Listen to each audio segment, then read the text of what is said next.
हरे कृष्णा, राधे राधे। आप सभी का मेरे channel beautiful life with Kanha ji में आप सबका स्वागत है। आज हम माघ मास का 26वां अध्याय प्रारंभ करते हैं।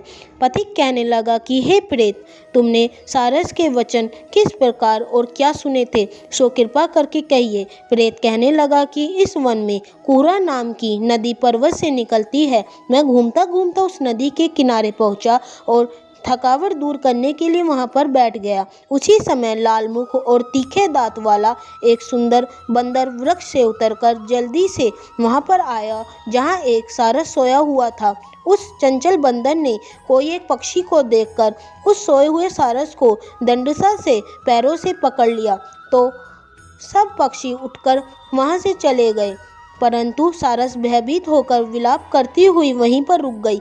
नींद के दूर होने के कारण तथा भय से नेत्र खोलकर सारस ने बंदर को देखा और मधुर वाणी से कहने लगा, हे बंदर, तुम बिना अपराध मुझको क्यों दुख दे रहे हो? इस संसार में राजा भी केवल अपराधियों को ही दंड देता है। तुम्हारे जैसे श्रेष्ठ प्राणी किसी को पीड़ा नहीं देते।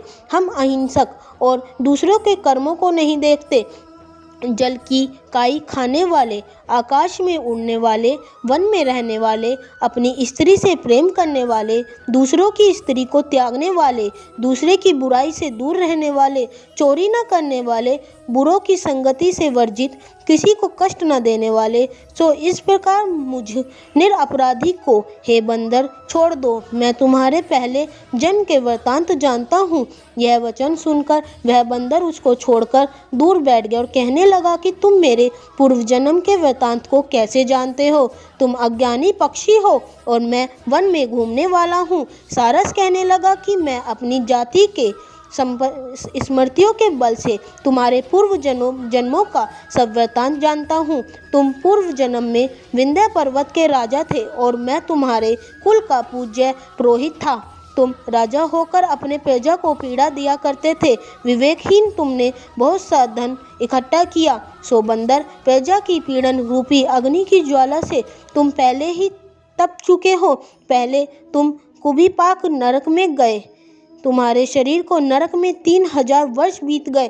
फिर नरक से निकल कर बचे हुए पापों के कारण इस बंदर की योनि में आए और मुझको मारना चाहते हो।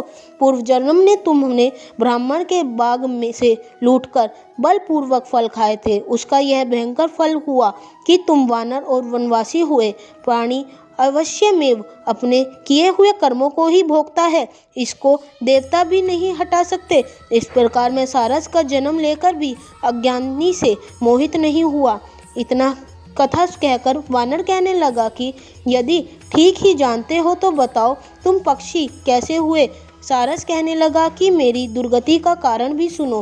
तुमने नर्मदा नदी के किनारे पर सूर्य ग्रहण के समय बहुत से ब्राह्मणों को निर्मित 100-1.5 अन्न के दान किए थे। मैंने पुरोहिताई के मद से थोड़ा सा ब्राह्मणों को दिया और बाकी सब मैं अपने आप ले गया।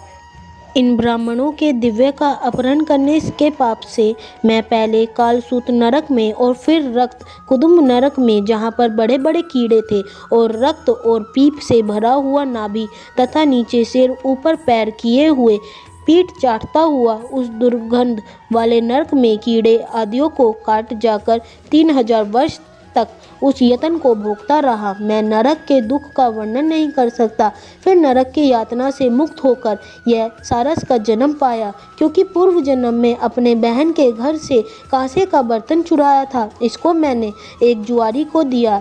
इसी से मैं सारस योनि को आया। यह मेरी स्त्री पिछले जन्म में ब्राह्मणी थी। इसने भी कांसे की चोरी की थी। इसी से यह मेरी स्त्री और सारसी हुई।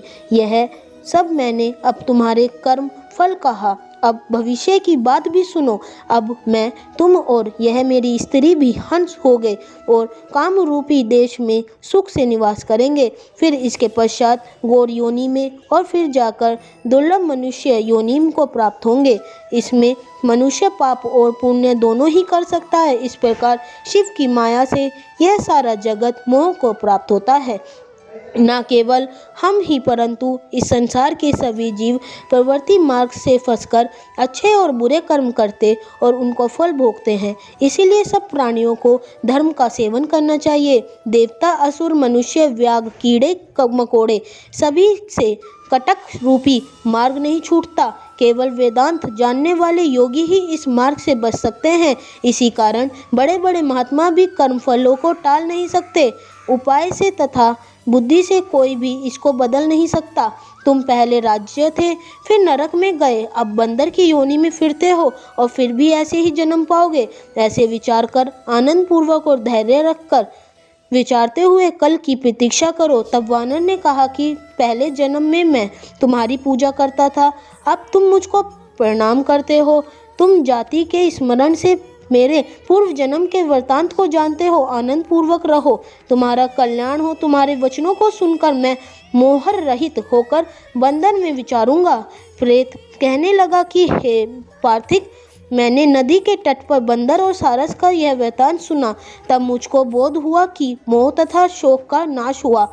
इस प्रकार 26वां अध्याय समाप्त हुआ। हरे कृष्णा, राधे राधे।